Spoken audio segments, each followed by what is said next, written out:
afternoon, everyone. Welcome back to the UPHS Annual Conference Facebook Live Presenter Interview Series. I am your host, Tressetta Alexander, business productivity coach and strategic consultant to solopreneurs, small business owners, nonprofits, and ministries. And I am so excited to be joining you today, this afternoon, with Taylor Biro. She is one of the presenters for our annual conference for excellence in nonprofit management and leadership. Welcome today, Taylor. Thank you. Excited to be here. This is awesome. Well, I am so glad to have the opportunity to sit down and chat with you.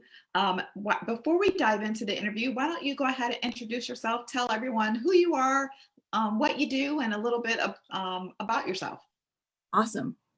Hey, everybody. My name is Taylor, and I have been in Tallahassee for just about all of my life since I was 5. And so for the past 15 years, my work has been centered around building equity and with walking side by side with people in my community. I started with a lot of grassroots work, which also led me to do street outreach for youth who are homeless, running away, at risk, a lot of kids who were being trafficked or sexually exploited. And so I also sit on the board for Capital T, which is Tallahassee's LGBTQ hub for all things resources, community, and needs. And then I'm also the director of strategic initiatives for the Florida Council Against Sexual Violence. So a bunch of things that I have passions in, and I'm excited to get to work in those areas. Awesome. Now, I know that you are presenting on, and I'm going to read this because I want to make sure that I get all of the initials, because there have been quite a few added to the back since I went through my social work program. So I don't want to miss anyone. I want to make sure that everyone is included. And so you are presenting on the LGBTQIA policies and procedures to build equity. Tell us a little bit about what you're going to be sharing. Get us with some key points on what you're going to be sharing. Awesome. And that's my kid in the background making pizza. So, you know, COVID life, that's how it is, right? Right. But yes, we do have, you know, the whole alphabet soup of LGBTQIA plus, just because there's so many different identities that are represented in this community, and everybody's identity is important. So just continuing to add on, it's not that, you know, that hard for us to do, to learn. So I'm excited that we got to add all those in. I think that was LaShawn that did that. So that was fantastic. But I'm excited for folks to get more than just the LGBTQ 101, right? I feel like most of the time at every conference, you can always go and learn pronouns and learn terminology, learn about disparities, which is incredibly important. You know, that's the foundation. But I think our community has done a good job of covering a lot of the foundation, and that's readily available. And so now I'm excited to get to dive into more, you know, strategic planning for your agencies. You know, what can actually be used to ensure that your HR policies are confident, that you are providing a safe workspace so that you're welcoming LGBTQ plus employees into your team, you know, enriching your whole agency to be able to serve this population and also hire folks who are part of this community. And so I'm excited about that piece. I'm excited to kind of push past some of the policies with housing, you know, and hopefully we'll have a lot of folks from social services to talk about, you know, policies to make sure that everybody who comes in our community has a safe place to lay their head, has a safe place to get medical care, has a safe place for education and employment. So very excited. Yeah, it's really important. I think we are talking a lot more about equity in various communities. We've talked a lot over the last several decades about equality, and while equality is great, there's also a disparity where there's a lot of people who are that equality is great if we're all starting at the same place, but reality is that we're not. And a lot of populations of our communities are starting a few steps, if not, yards behind Right. where the general population is. So equity is an important discussion for us to have. Why is it so important for us to bring equity into, or have that equity conversation as it relates to policies and procedures in our organizations? You know, a lot of the work we do is kind of white centric, cis heteronormative policies, and that's kind of dominated social services. And so it's really important to look at things through an equitable lens and say, you know, who is the most potentially marginalized person who's going to pass through our doors? And if I can make every single service fit for that one person or that one idea of a person, then services are going to work for everybody else too. And so instead of having services that, you know, someone needs to work to for them to be able to get, it's our responsibility, especially as social services, to make sure that every service is absolutely obtainable for everybody.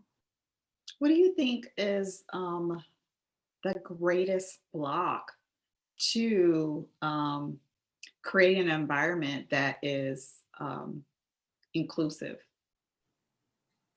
I think we have a lot of gatekeepers. And what I've found by doing these trainings is it's not that people don't want to have inclusive policies. It's not that people, you know, have any kind of malicious tone to not doing this work. It's that it wasn't on their mind, and that it was almost too big of a picture to even start to tackle. And so what I found is when I start to do these policies that people come up real quick with what their obtainable solutions are in their own agencies. So I think one of the barriers has been just making room for these conversations, because they can feel really heavy. And I think a lot of times we go to the extreme of, what if I offend this person? What if I leave out this person? What if I do it wrong? And that stops us from even trying to do it at all. And so I've been very thankful to be proven wrong in my own head, that most people want this at their agencies and they want to do this work. And it's just as easy as opening up the conversation, making room for good ideas, and then getting to work.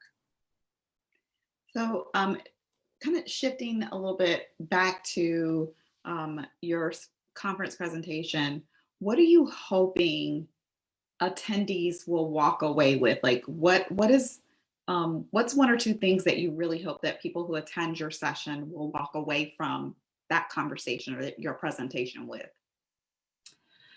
Well, I guess there's a few things.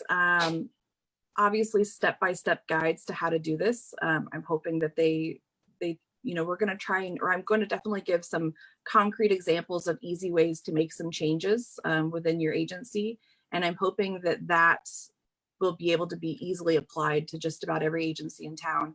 But I'm also hoping to kind of spark just a little bit of hope in everybody to make these changes, especially, you know, we're talking about LGBTQIA because, you know, we've had a lot of LGBTQIA moments in spotlight to where it's made it appropriate for us to be able to talk about this, acceptable, and people are more willing. And that took lots and lots of years, but also looking at this equity lens and applying it to people of color, specifically Black and Brown communities, because while you're going through all the work of policies and procedures and doing the training, don't just stop at LGBTQIA. Like, that's amazing and a wonderful foundation, but think of intersectionally everybody who you can look at your policies and look at your agency and figure out how to make, you know, if you're doing the work, do it for everybody. So Right. That's what I'm hoping. Right. Absolutely. Because there are a lot of communities that are marginalized, and there's a lot of work to be done. But I think that it's really great that you can help to facilitate these conversations and open people's minds to the fact that it is possible, right? And you said something that I think is really crucial, is that a lot of times we look at things, issues of this magnitude, and think that it's too big to tackle. But it's not impossible. And so I love that you're going to be sharing strategies so that people can get some momentum going in the direction that that they need to go in, as opposed to just kind of staying stuck. Because you said at the offset how we've done a great job in our community about educating, giving information, giving statistics and background and all those things. And that's great. But then a lot of people get stuck there because they have no idea of the practical application, practical things for them to do things differently. And so I love that. I'm a strategy person. So I love that you're going to be bringing strategy to the attendees so that they can actually make the shifts that need to take place in their organizations. Yes. Strategy is my love language. So yeah.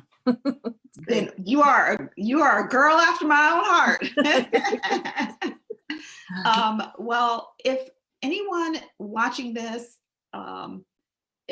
would like to connect with you to learn a little bit more, maybe they want to have you come to their organization and present, or they're having an event and would like to bring you in, what's the best way for someone to connect with you? So if you go to the capital T Facebook page, that is Tallahassee's LGBTQ hub for consulting work and training and policy reworking. So if you contact through there, you can also email me at birotaylor@gmail.com. So it's just my last name and first name @gmail.com. Either of those ways, we can get you going, have as much or as little support as your agency is ready for. Awesome. Well, you've gotten a taste. So if this is something that you are wanting to implement in your community organization or business, then I suggest, number one, that you go ahead and register for the UPHS Conference for Excellence in Nonprofit Management and Leadership today. Like right now, click the link in the description of this post and head on over there and register yourself and register your team. So if you have a team of 5 or more that you would like to register, we do offer a discount for that. So head on over to the link if you want to register yourself. If you are interested in registering your team, drop us a note in the comments and we will make sure that one of our team members connects with you so that you can take advantage of that multi-user or multi-attendee pass discount. We do have 3 options for you to join us. You can do the 1-day pass and just join for 1 day. We have a 2-day pass where you can get in on both days, but then we are really recommending that you take advantage of our all access pass, because we do have 4 different tracks for day 1 and 2 tracks for day 2. And that means that you're missing out on a whole bunch of good information because you're kind of locked into one track. But with the all access pass, you will get access to all of the recordings from all of the tracks and all of the sessions. So why are you still here? Why are you still watching this? Click that link, go ahead and register. Taylor, thank you so much for joining me today. I look forward to seeing you next week for the conference. Thank you for having me. This is wonderful. See you at the conference. All right, awesome. All right, guys, I will be right back tomorrow with another set of interviews. I think I have 3 tomorrow. So be sure that you join us right here on the UPHS Facebook page tomorrow. Have a good one.